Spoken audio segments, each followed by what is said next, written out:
نحمده ونصلي على رسوله الكريم أما بعد فقد قال الله تعالى في كلامه المجيد الفرقان الحميد أعوذ بالله من الشيطان الرجيم بسم الله الرحمن الرحيم والذين يؤذون المؤمنين والمؤمنات بغير ما اكتسبوا فقد احتملوا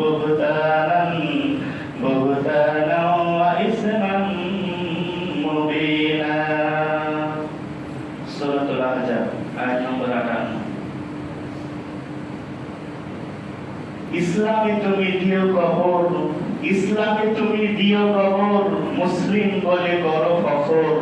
মুনাফিক তুমি, তুমি সেরা বেদিন, ইসলামে যারা করে যাবে তুমি তাহাদেরই হও তাবে, তুমি জুতা পাও তারই অধীন।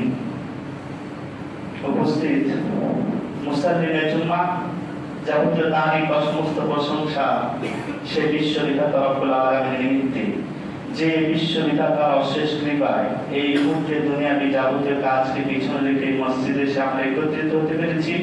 তাই আমরা সকলেই এক বাক্যে সমস্যাগুলো যে আলহামদুলিল্লাহ। আমি পরে আমার আপনার তথা সারা বিশ্বের প্রাণ প্রিয় নবী হযরত মুহাম্মদ মুস্তাফা সাল্লাল্লাহু আলাইহি ওয়াসাল্লাম তাঁর উপরে বৃষ্টি নেয় শান্তি বর্ষিত হোক। আমরা আবার পুনরায় সকলেই এক বাক্যে সমস্যাগুলো কি আল্লাহুম্মা আমিন। আমি আপনাদের সম্মুখে সূরাতুল আহজাব খুব গুরুত্বপূর্ণ একটি সূরা, সেই সূরার 58 নম্বর আয়াত থেকে একটা আয়াত পাঠ করেছি। এই আয়াতকে সম্মুখে রেখে মুসলিমকে কষ্ট দেওয়ার পরিণতি কি সে সম্পর্কে কয়েক কথা বলে খুবই সংক্ষিপ্ত সময়ের মধ্যে আমি আমার বক্তব্য দিতে পারবো। আমার তৌফিক বিল্লাহ। খুতবা খুব মনোযোগ সহকারে শোনার চেষ্টা করবেন। খুতবাতে কোরআন হাদিসের বাইরে যদি কিছু বলি আমাকে ধরবেন, বাইরে কোরআন হাদিসের ভিতরে যদি কিছু বলে থাকি আমাকে না ধরে রাসূল যেখানে সাহিত্য আছেন রাসূলকে ধরবেন, আল্লাহকে বাতরাও করবেন। আমার কোনো হাত নাই। আমি চেষ্টা করি যতটা পারি যা কিছু কোরআন থেকে অনুবাদ করা। আমি নিজেও বর্ধিত কিছু বলতে পারবো না। ইন্টারনেটের যুগ, গুগলে যা কিছু সার্চ করবেন সব কিছু পেয়ে যাবেন। বই আছে, পুস্তক আছে, কিতাব আছে, সেখানে পেয়ে যাবেন। যদি আমি কাউকে সুদ সম্পর্কে বলি কেউ সুদ খান তার গায়ে লাগবে, ব্যভিচার সম্পর্কে বলি কেউ ব্যভিচার করলে গায়ে লাগবে, আমার কিছু যায় আসে না। একটা মানুষ সকলের কাছে ভালো হলে সে সেরা মুনাফিক। সেরা মুনাফিক যারা সমাজে নেতৃত্ব দেয়, হেড হয়, তার সে সকলের কাছে ভালো হতে পারে না। যে স্কুলের মাস্টার হেডমাস্টারের সবাই নাম করে সেই মাস্টার পাক্কা মুনাফিক। আর যে স্যারকে আমরা ছোটবেলায় গালাগালি করেছি সেই স্যারকে আজকে শ্রদ্ধা জানাই, তার কারণ তারা শাসন করেছেন বলে আজ আমরা এই জায়গায় আসতে পেরেছি। অনুরূপভাবে একজন যিনি নেতৃত্ব দেবেন সকলের কাছে জনপ্রিয় হবেন, এটা অসম্ভব ব্যাপার। যদি হয়ে যান সে পাক্কা মুনাফিক। আসুন, মানুষকে কষ্ট দেওয়ার ব্যাপারে কুরআনুল কারীম এবং হাদিস কি বার্তা দিচ্ছে সে সম্পর্কে আমরা জানব। কষ্ট কিভাবে দেয়া হয়?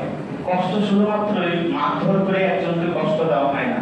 কষ্ট সবচেয়ে বড় কষ্ট দেওয়া হয় মানুষকে মেন্টালিটি প্রেসার, মানসিক চাপে রাখা। এটা হচ্ছে সবচেয়ে বড় কষ্ট। মানুষকে দূরের কথা, আপনাকে মানুষকে তো ভালোবাসতেই হবে, তার সঙ্গে আল্লাহ সুবহানাহু ওয়া তাআলা পৃথিবীর বুকে যত পশু প্রাণী পাঠিয়েছেন সমস্ত ব্যক্তিকে আপনার ভালোবাসা তার প্রতি থাকতেই হবে। যদি না থাকে আপনি জান্নাত যেতে পারবেন না। খুব প্রসিদ্ধ একটি হাদিস আমরা জানি, একজন ব্যভিচারিণী নারী একটা কুকুরকে পানি পান করিয়ে সে জান্নাতে যাচ্ছে। পক্ষান্তরে আরেকজন মহিলা একটা বিড়ালকে বেঁধে রেখে তাকে খেতে দেয়নি, তার কারণে সেই বিড়ালটি মারা যায়। সেই মেয়ে খুব পরেজগার, নামাজি, রোজাদার, সেই মেয়েটি পক্ষান্তরে জাহান্নামে যাচ্ছে। সহিহুল বুখারীর হাদিসের ইবারত ঠিক এইভাবে, দাখালাতিল ইমরাতুন নারা ফি হায়রাতিন, ইকনের সময় একটা মহিলা জাহান্নামে প্রবেশ করলো ফি হায়রাতিন, একটা বিড়ালের কারণে। ফালাম তুতিমুহা, তাকে সে খেতে দেয়নি, ওয়ালাম তাদাহা মিন খাসাইসিল আরদ, আর তাকে ছেড়ে দেয়নি জমিনের পোকামাকড় ধরে খাবে সে বেঁচে থাকবে এরকম বলেনি। একটা বিড়ালকে না খেতে দিয়ে তাকে কষ্ট দেওয়ার কারণে ওই মহিলা কি জাহান্নামে যাচ্ছে? বলুন, একটা পশুকে কষ্ট দিলে যদি জাহান্নামে যায়, মানুষকে যদি আমরা কষ্ট দিই তাহলে আমাদের পরিণতি কি হবে? মানুষ বলতে অন্য ধরনের মানুষ, মুসলিম বলছে না। আর যদি আমরা একজন মুসলিমকে কষ্ট দিই তাহলে আমাদের অপরাধটা কোন জায়গায় যাচ্ছে? মুসলিমকে দূরের কথা, যারা সমাজের নেতৃত্ব দেন, যারা আলেমে দ্বীন, দ্বীনের যারা খেদমত করেন, তাদেরকে যদি আমরা কষ্ট দিই, আল্লাহ এবং আল্লাহ রাসূলকে কষ্ট দিই, তাহলে আমাদের পরিণাম, আমাদের পরিস্থিতি কি হবে সে সম্পর্কে আসুন আমরা দেখি। সূরাতুল আহজাব, বাড়ি যাবেন, কোরআন খুলবেন, আয়াত নাম্বার 58। সূরাতুল আহজাব হিজবুন থেকে এসেছে, এর মিনিং হচ্ছে দল, গ্রুপ। আমরা খান্দকের যুদ্ধ করেছি ওই 5 হিজরিতে। ওই